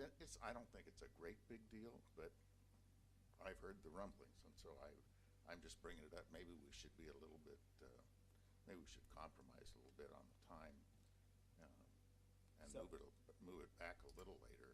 Even if we made it, like I say, 8:30, that still gives you an hour before it gets dark to get everybody out of there. So. Yeah, and I'll let Chief chime in here, because again, this is what we talked about here 2 weeks ago, and him and I have had conversations, and right, they get conversation, they get comment, and so again, and I've gone down there a couple times here to just test and look at it. If you keep it open at 8:30, you will have the influx of people that are all going to show up with their U-Haul and all of the fireworks. And if you go to the website, there was on Facebook a lady who lives over in downtown who actually talked to me last year and sent me those pictures, and I was glad she put them back online, where those people are going to show up at 7:30, 8 o'clock, and by that time, it is too late for our officer to go try and clear all of that out. Yeah, and that's what we mentioned last time. That's why I say I didn't. And that's why I say it's a one night. Yeah, and I didn't anticipate it would be unpopular, but it's apparently unpopular to close it that early. So that's all I'm saying. Yep. So. But again, it's one day a year. Correct. Yep. July 4th. So. And I'd say again, if our directors, if the chief and director of our public works think it's a good idea, would have to have darn good reasoning to go against that. So I think. So we have a first and a second. Any other comments before we vote? Ms. Hogan. Councilmember Dowdy, Aye. Councilmember Friend, Aye. Councilmember Burke, Aye. Councilmember Houston, Nay. Councilmember Freimark, Aye. Councilmember Hall, Nay. Councilmember Rounds. Aye. The ayes have it. Moving into action item G, Resolution 806, authorize submittal of the City of Woodland Draft 2025 Comprehensive Plan to the Washington State Department of Commerce. Motion approved. Second. I have a first and a second. Any comment from community members or city council on this? Travis, do you want to talk about briefly the timeline and why we're looking here to submit a draft? And I want to make sure people understand that it's draft. Sure. So the grant that we were given was given to us 2 years ago. The end of the grant period is the end of June, and we need to deliver certain items, and that includes a draft. But that draft does not need to be adopted till the end of the year. So there are going to be additional efforts for the council to review it and for the public to comment on it. Okay. Any comments or questions from city council or community? Okay. This is just the draft. Correct. This is just the draft that's going And in. then later this year, we Right. will put a final in. Okay. Correct. Okay. Ms. Hogan. Councilmember Friend, Aye. Councilmember Houston, Aye. Councilmember Freimark, Aye. Councilmember Hall, Aye. Councilmember Dowdy, Aye. Councilmember Burke, Aye. Councilmember Rounds. Aye. The ayes have it. The time is now 8:21, and we will enter into our workshop. Horseshoe Lake Park parking fees and lifeguard. So I'm going to unmute Emily here. And at any point, Emily, you are more than welcome to chime in and have this conversation. So the dialogue that I want to have with community, individuals, city council is parking fees first, and then we can go into a lifeguard. So I sent an email to city council here a week ago. About 3 weeks ago, I had asked Emily to walk us through, staff and I, the pros and cons and what it looks like to charge parking and to have a lifeguard. And so right out of the gate, so people understand where we're at, and this is why, Emily, if you want to chime in, you can. Currently, the city right now has what we call recreational land use immunity. So if somebody gets injured on the property, somebody does something, if somebody drowns, if there is something that happens, the city has what is called recreational land use immunity. And to have that, you have to have open to the public, no discrimination, anyone and everyone, has to be used for recreational purposes, and there have to be no fees charged. So Horseshoe fits that definition. So it's open, have at her, use at your own discretion, your own risk, that the city is not providing those services. So when you look at our liability insurance that would be required, and you look at the various risks that we take as a city, our risk is very minimal right now. We do not have that large threshold. So then we say, okay, if we start charging fees down there, we lose that recreational land use. Your liability goes up. And what happens there is there's a few things.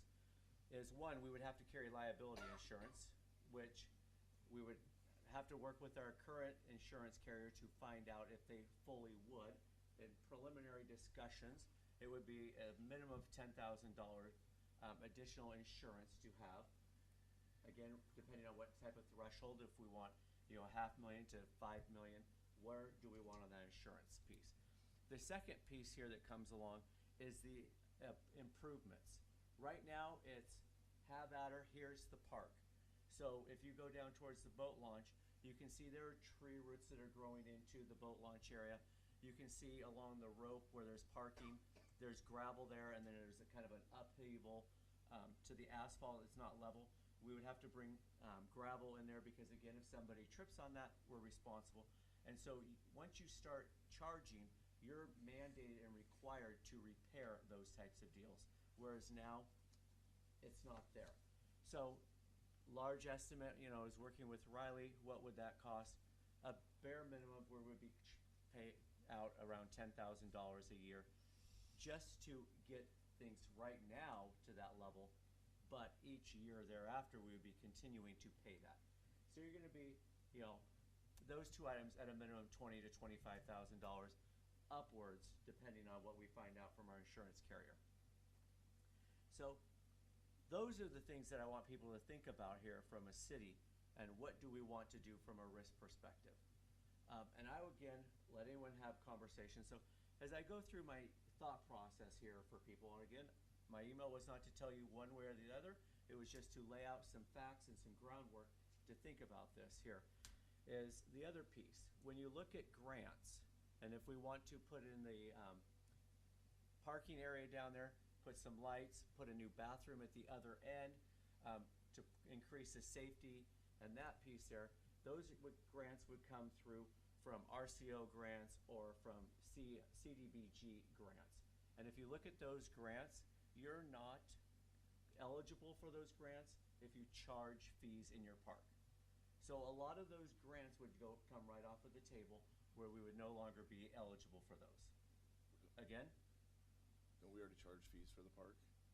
You pay for the building rental and everything down there? That is for the specific building only, and that's why we do have insurance on that building. But the park, using the lake and the water, the pieces down at the other area, the skateboard park, that is not something that we're, there for and charging. So park grants, that's another thing that we need to think about. Then when we go through, who do we charge, who do we not charge? A lot of conversation, people says, well, residents of Woodland should get to, park for free. Non-residents should not have to. Well, that's a slippery slope, and let's think about this here. If I live up northwest, over on Hayes Route, 3 miles out of town, I'll have a Woodland city license, but I'm not paying any property taxes to the city of Woodland. Property taxes is what pays. So the 6,500 residents inside the city limits, their property taxes contribute and go into our general fund, and then we pay towards, towards the park. Sales tax, just like someone from Oregon who comes here and pays sales tax, and they go to one of the restaurants, yeah, that does, a portion of their sales tax comes to us.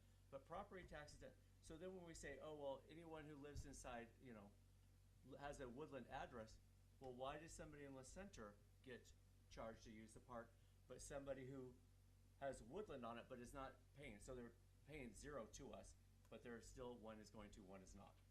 Or are we going to say only those people inside the city limits, and then we're going to start looking and saying, okay, well, I need a copy of your water bill, or, that's a whole nother area. So I just want to think about that as who's paying and who's not.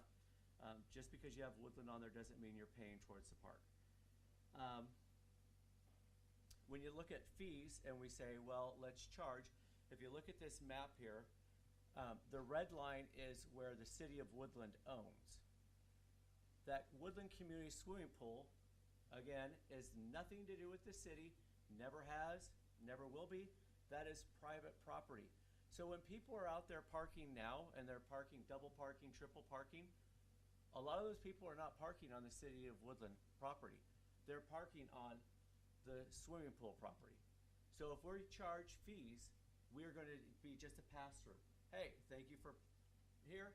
We now have to charge over to a third party, because technically we're not allowed to charge on that. We could try and go into a agreement that with those property owners and say, hey, will you let us, charge people and we get to keep the money? But I would have a hard time thinking that a private, party would say, sure, you keep my parking fees. So there's that. Who's going to patrol the parking area? So to hire somebody in the summer help, minimum wage, working Saturdays and Sundays only, it's a minimum of $5,000 there. So right now we're at $25,000, $30,000 in fees.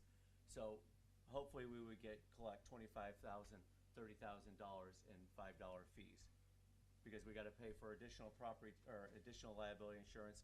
We got to pay for somebody to work the booth, and then we have to have somebody who will go out and do additional repairs to the park. So we say, okay, do we want our officers to do that? Our officers, that is not their responsibility. This last weekend when we had lots of people down there, we had an ITA that was going on and a DUI at the same time. Our officers then were called down there and said, hey, we have people that are triple parked. Can you walk the park? I have been very clear with Chief Gibbs, and he has directed the officers, that is not their job. They will not walk around and say, hey, whose Honda Accord is this? Who's Civic? There's somebody triple. That is not their job, because a lot of that parking is on somebody else's property. We, again, can't say, well, you're triple parked, you're not double parked, because that's not our property to dictate and tell who it is. So something to think about there, who would do it. What do you do about Planners Days? What do you do about movies in the park? What do you do about Winners Fest? What do you do about church events who want to go down there and set up? Do we charge for all of those events? What do our businesses say and want to do? So if we start charging and all of a sudden they move up to the streets, we don't have an ordinance, we don't have parking meters. You can park in the lots. I was in True Value on Saturday. I was talking to Mike Golick there, and if all of a sudden, where would I park? If all of a sudden people said, I don't want to pay the $5, I'm going to park on the street. I'm going to circle around to try and find so I can go into True Value, or am I going to say, see you later, I'll just run over here to Ace Hardware, I'll run down to Walmart. Again, we have a new restaurant, ice cream place that's there. Again, I don't know what their position or what it, but we would need to check with the businesses and say, hey, are you okay with people parking in front of all your businesses and blocking your signs and your business names? So also, are we promoting tourism, or are we saying, hey, we don't want tourism? You know, getting people to pay to park, not pay to park, something to think about. Then if I go back and I look and do some counts on how many cars were there, this weekend we didn't have the greatest weather. On Saturday, about the peak I saw was 53 cars. On Sunday, a little bit less, or a little bit more cars. There was about 72 I saw at one time, a little bit nicer weather. If you have 250 cars at $5 a piece, and then you charge, you know, on your 12 weekends, you're collecting roughly $30,000. But again, we're not getting to keep all of that. Some of it is going to pass on. We're going to pay somebody $5,000 to do that. You're going to pay for additional insurance. We're going to lose some grants. Something to think about.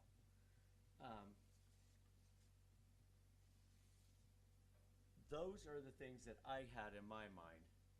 I will open it up to the community members. I will open it up to the citizens here who has anything to say.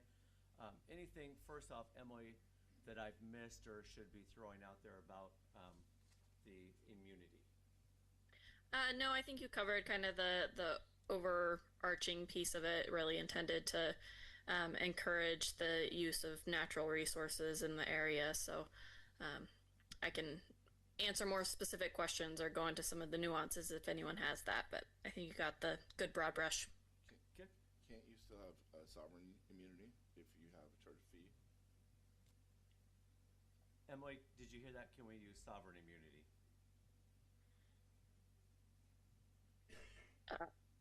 I'm not sure I understand that question. Like, what is? Well, you're saying we can't localize immunity. Keeps you out of trouble. Is there any other immunity that you can use the same way if you're charging a fee? Not for. So I mean, it's. That statute was specifically created because, you know, like your sidewalks or your roads or your other right-of-ways, there's an obligation to keep them in reasonable condition in order to prevent harm. So, you know, if something is uprooting the sidewalk, you can contact the property owner and, you know, depending on what your code says, and encourage that to, you know, get that fixed. But ultimately, that's going to be on the city if someone trips and falls and, you know, breaks a hip or something, because you're required to keep those in reasonably good repair. The legislature's intent with this RCW was to encourage landowners to open up those spaces to the public.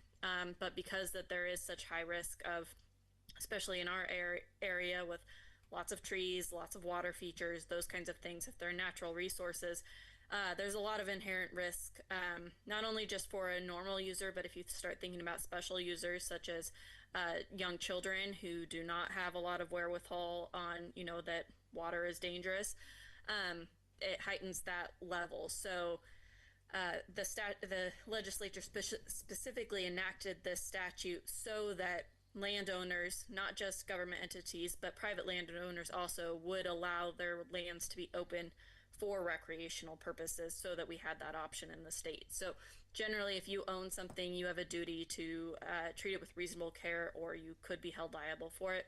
This statute was created so that you don't have to worry about that as much with natural recreational features, to encourage that use.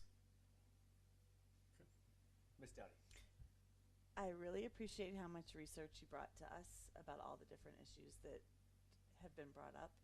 In my opinion, I think it's a hard no for our city, and I would like to see this just dropped. That's, in my opinion, I agree with Ms. Dowdy that the cost is prohibitive to the city, and the liability to the city is way beyond anything that would do any good with it. Anyone in the community want to speak, have thoughts here? And again, I hear people saying, well, as a community member, I can't use the place down there, and there's no place to park.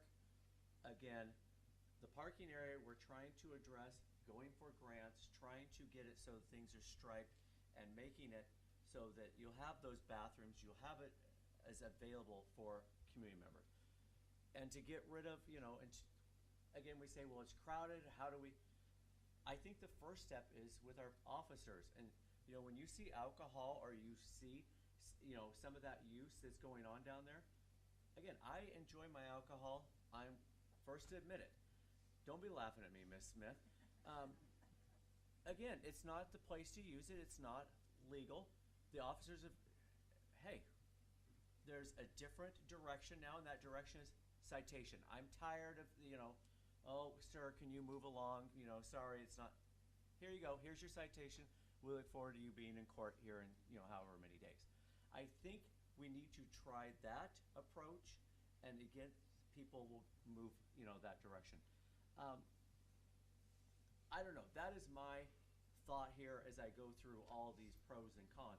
And again, I'm not saying what way it has to be. This is not Todd's highway, or, you know, take it or leave it. But this is just some thoughts I put together and trying to figure out how do we as a community make it so it's enjoyable, it thrives for our businesses downtown who, you know, rely on that area, and also how do we make it so community members still want to go down to the park. So if there's anyone in the community, I would welcome it. Conversation here. Yeah. Douglas. Yeah, I think this question is for Emily mostly. I differentiate park usage from parking usage. So if we charge a parking fee to use the parking area, what does that have to do with the park itself? And is there an RCW that specifically addresses that?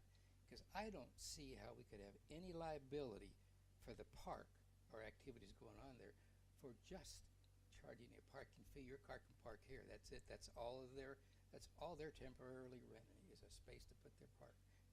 They're not renting the park. They're not renting anything on the park. We give them access to that as a no-charge basis because we're not charging admission to the park. Emily, am I missing something? No, I mean, and that's a really good point, and kind of the strongest counter whenever we're talking about this, because there are places that do charge parking fees and those kinds of things. It's not a statute, it's a series of tests through case law and whether or not the nexus between the parking fee is a de facto fee to use the park. And so there's a lot of different factors that we would have to look in and structure it to make sure that a parking fee wasn't a de facto use fee. And that is an avenue that we could explore more. I think that there are some problems with trying to establish that just based on my conversations with the mayor and my understanding of the kind of the layout down there is that would be it may be able to be done, but there would be a lot more analysis of, you know, how the fee is implemented, who is being charged the fee, how much is the fee for, are there certain times of the year that the fee is going through, because if it's found, and then there's always a risk associated with that. So if you implement the fee and you're calling it a park fee, but somebody gets hurt, or, you know, and someone gets hurt in the parking lot, then you're out of luck. But if someone gets hurt using the fee or traveling through the parking lot to get to the park area, and you've charged this fee, then it's going to be up to a court to determine whether or not that fee was actually a park fee or a parking fee. So again, that is an analysis that you could dive into more in depth. And that's why I said, you know, this was kind of a good broad overview. But that is the, I guess, strongest counter to whether or not a parking fee versus a park fee is going to still protect you from liability. But wouldn't the liability be, as long as it wasn't negligence on the part of the city, that they wouldn't be able to come after the city for if they got hurt if it wasn't negligence by the city, correct? No, so it's not a negligent standard, it's a reasonable care standard. And so And again, that's going to be a very fact-specific determination.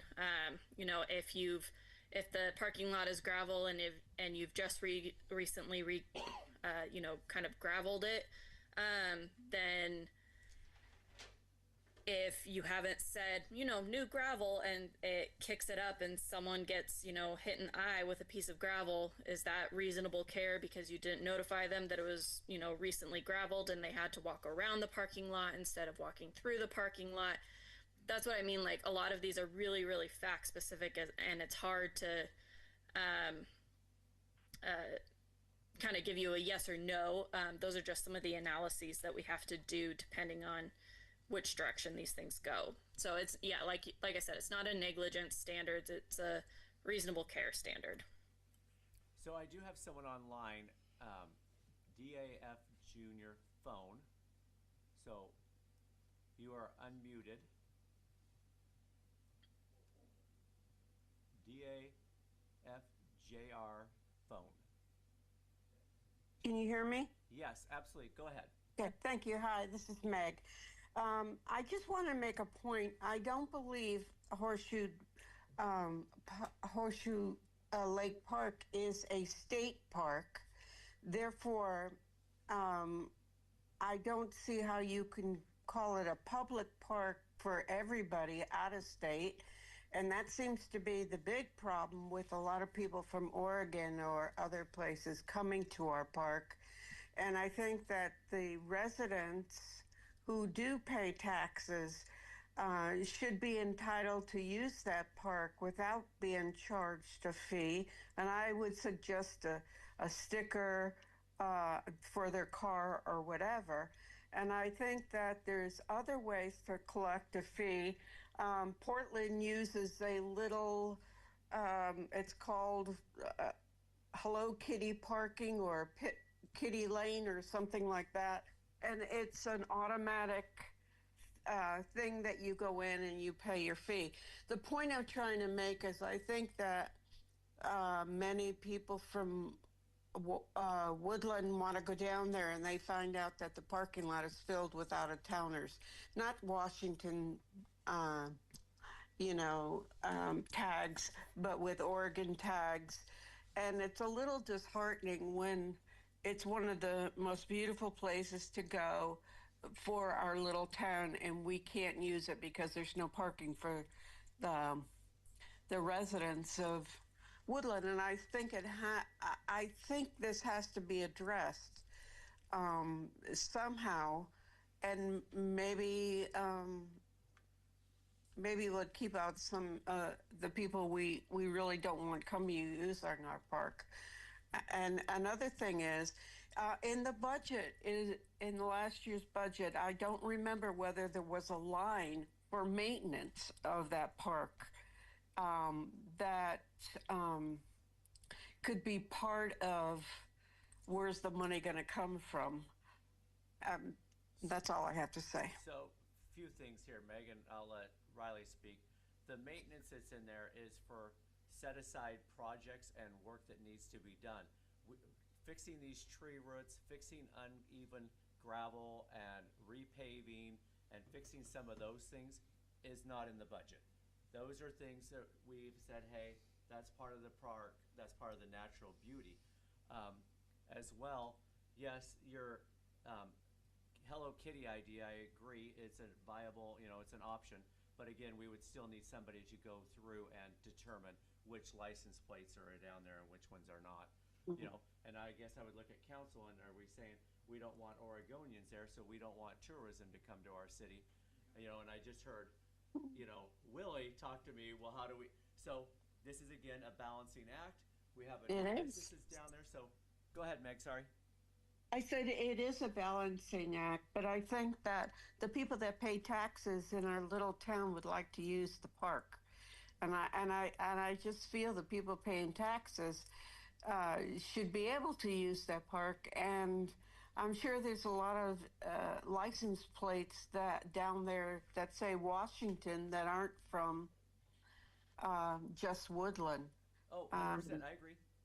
And it is a balancing act, but I think what happens is sometimes we go down there and want to use the park. We live here in Woodland, and we have out of towners there. So we are actually have to clean up after whoever's there. So I rather think that my tax dollars could go for cleaning up that park rather than my tax dollars cleaning up after out of towners. Okay. That's just my opinion. I appreciate your comments. Thank you. Thank you. One comment I have is that it may be out of towners, but they're using, probably going to use this new little ice cream place or whatever. They spend money in our town when they're here. And so that does help our bottom line. I don't know that we want to have it just for Woodlanders, you know. Right, and that's why I tried to lay out, you know, somebody who lives up Lewis River Road, you know. They feel they have every bit of right as what we do. Right, I mean, but their for taxes, like Woodland. when you go back to Meg, their taxes are the same as that Oregonian. They're using our, you know, services, and but they're also spending money that's in what I'm our saying. town They're using too. our services to get pay sales tax. That's where I was at. So thank you. Yeah. So, agree. Any other comments or Mr. Smith? Just curious about, from the Use looks the of mic, map, sir. It's not a very big area you're talking about for parking. How many parking slots are you looking at? Right here? Yeah. So, at the widest spot is 40 feet. So if you look at that paved road that we call Park Road, the deepest level is 40 feet. It'd be a lot of expense just for a few parking spots, huh? So a lot of that pieces that people are parking right now are not on Woodland. Right. So it's a lot of work here and a lot of expense for us to collect dollars. There's not. Well, park use fee would be, then And you it wouldn't wasn't have to. too long ago that there was some talk about not wanting to spend the money to water the grass. Just point. Thank you, Mr. Smith. Gabe, you were saying? I was just saying it, not necessarily called a parking fee, but a use fee, so then you wouldn't just be basing it off of how many parking spaces you have in the parking lot to determine how much money you could generate. So we would put fences around there. No. So a use fee, how would I know to charge? Because you do like they do down at the boat launch down at the mouth. You pull up, you put your license plate on a little ticket, you rip it in half. One half goes in the money box, one half goes on your dash. Then it says you've paid and it's got your license number on it. And if you go through there and you don't have one on your dash, you get a ticket. But if I park on the street, you just said a park use. So if I park on the street and I go down to the park, and you pay your use fee to get into the park. But there's no, I can just walk in, anyone can walk in. How are we gonna know that you paid or I didn't pay when I am walking around using the park and swimming and barbecuing? I mean, you've already shut it down, so it doesn't really matter anyways. Again, I'm not here to shut this down. I want to, I wanna get direction from council, so that we can understand what here we want to do as a city and how do we, I would like to shut it down and end workshop. I agree. Well, we gotta finish the lifeguard part, don't we? Okay. Moving into the lifeguard. So with the lifeguard piece, goes back very similar about the risk. Once you have lifeguards there, the immunity piece, but also if you have a lifeguard there and we say our lifeguard's gonna be from 10 to 4, you have a lifeguard that doesn't show up their shift, we have to shut the place down because we are not now providing that service there. Again, are we going to have a lifeguard there and create a swim area where that lifeguard is going to be? Are we going to take on this additional risk if there is a drowning in there because, hey, we do have lifeguards now? That doesn't necessarily mean you're gonna be at risk, only if the lifeguard's found to be negligent. Our town does not need this liability in such a small town. We cannot afford to have the liability that we do not have at this point. And So- the insurance is gonna go up tremendous. I for a just don't lifeguard. feel like Then just end the the meeting. benefits outweigh the costs. Like, What it's is just it? not worth it right now.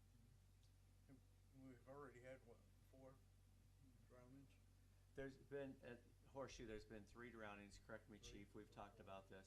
One was the individual who was in their wheelchair, had a heart attack, fell over into the lake.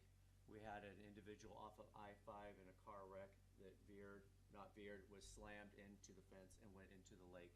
And then we had an individual that was running from a police officer with paraphernalia and different things there, who was not able to make it across the lake. There was a Ford that this last year before there was a lady who did also, Scott Summers was actually doing CPR down there, but the boat launch up there, so. Oh, yes, down at the boat launch piece, correct. You're right, so forth. Thank you, JD. Thank you, Chief. So, Make a motion to end the meeting and exit workshop. One more comment. yeah, go ahead, Douglas. I think we cannot give up our immunity. There's so many cons and only a couple of good pros on that. That would be insane in my mind. But I'm still not real clear on the parking. And I'm talking about the city-owned parking. Across in that field there, we got no business getting involved in that because we don't own that property. Have we got, by the way, do we have a swim at your own risk signs down there at the water? Yes, we do. Swim Yes, at your own risk? Swim at your own risk, use your own, Yeah. use the park at your own risk, no alcohol is down there. Lifeguard board, park is open and closed, dusk to dawn, so those pieces are down there. Well, I'd be definitely against lifeguarding because it would take more than one lifeguard. And that'd only take one instance and you could have a multi-million-dollar lawsuit against the city. If somebody dies, then Yeah. that one life is worth. Well, that's, liability. that's too big a risk in my mind. I've seen too many people go drowned. Actually seen them do that for no good reason, just coincidences and freak accidents. But the idea of parking, if we controlled our own parking, it'd have to be paved, we wouldn't want gravel, and we'd be only responsible for the area that the cars were on. I'm still not really clear why that would affect the operation or liability to park. But if our attorney thinks it would be, then I can see a big, a very, very strong case against us charging parking on it. I would like to see out-of-towners pay, and I'd like to see city folks who pay county taxes not pay. I really would like to see that. But this might be too complicated and invite too many legal twists downstream to consider it right now. So at this point in time, I think I probably changed my vote from letting going forward with legal parking fees to not, because I just see too many down sizes on it. Unless, Emily, you would tell me different. Emily? Hold on, we had an individual, so, Emily, go ahead and unmute now. I booted that other individual out. Okay, I'm off now. Yeah, so again, it's certainly a possibility related to the parking fee versus park fee, and that could be something that we explore on how to do that. And I heard the comment about, well, like a decal for city residents who wouldn't have to, or who would be able to get through. Those are things that you can look at. Again, I can only give you kind of my best assessment of what the case law says based on the factors that we have and whether or not a court would agree if someone were to get hurt. So I think it does unnecessarily open the city to more risk than you currently have. But it isn't something that I would say, is going to make the city liable for something. It would just take a bit more effort to look through exactly what the nuances are of how to implement that program. Are you familiar with Parking Kitty, Emily, in Portland? Because they got a great system there, and you just go to the meter and put your money in and then put a tag on your car, and the businesses next to where you're parking, they have no liability for you. I can't see any difference between that and our park. I don't care if it's a business or if it's a commercial operation or a park. I don't think those businesses downtown Portland share any responsibilities. The Parking Kitty does not have any responsibilities for anything that happens outside of the parking areas themselves. That's all I'm saying. Yeah, no, and I agree, and that's where that could be something that we look at as whether or not that it would just be the parking lot, and that is something that we could focus on, because you're right, they wouldn't have liability past that. The problem is in Washington case law is if they've decided that extends to an actual that it's more of a use for the park rather than just the parking lot. So if you had a paid parking lot across the street or something that people could sit there or park there, and they could go downtown or they could go to the park, then that likely would not be considered a park use fee that would waive your immunity. Where this kind of parking area is located and how all of that works, I could see a court drawing that connection more, and that's where the risk is associated. Again, not saying that it is a risk or that there aren't ways to mitigate that, just saying that in that case, and we've got another one, Mayor, who's maybe got some weird video going on. Just FYI. Yep. Yep. Clark County. Yeah. I got it. Sorry. Continue on. Okay. Yeah. So that's it's not saying that that's not something we could do. We would just have to be very careful on how it is crafted in order to make sure that it's not construed as a park use fee. And that, again, also one of the concerns raising it up for, if Woodland residents didn't have to pay for it, but everyone else did, that does seem more of a park use rather than just a parking lot fee, because you're essentially saying that they've already paid to use the park via their property taxes. So that's where that kind of assessment and analysis goes through. Okay. Hold on a second. Carol, and then I'll go to. I got. Go ahead. That's going to be the last place that they're going to park, and they're going to park all down Main Street, and they're going to park in U.S. Bank's parking lot and everyone else's parking lot before they use that. And so I just don't think it's worthwhile even looking at doing that. That's a good possibility. Good point. Okay. Gabe. Clark County does it at 4 of their major parks. You should look into how they do it and what. Obviously, it's not a total liability because they wouldn't do it if it was. And they do it at Frenchman's Bar, Klein Line, I think Louisville, and another one, and it seems to work out pretty well for them. And they just have pay stations. They don't have to have somebody there all the time monitoring it. But that's just a thought. Okay. JJ. Well, I think we've already figured it out. What we have to figure out is it conducive to do this or not. We figured it out that we shouldn't do it unless Gabe wants to make it possible. I think we should adjourn from this now. Okay. Well, I fully agree. And my comment was, unless we're charging the entire city for every parking spot we have, it's obsolete. Like, you can't just charge right where the park is and not say it's for parking for the park. And I think that's exactly what Emily's saying, that they're going to go back and say, if this is the only place you're charging, then yes, it's for park use. Whether you say it is or not, that's what it comes back to, and we're going to be liable. So again, this just needs to be dropped, and we need to move on. And one other thing I wanted to bring up, we tried to charge $5 2 years ago on a volunteer basis, and I think what we made $85. We made $895. $890 was really ridiculous.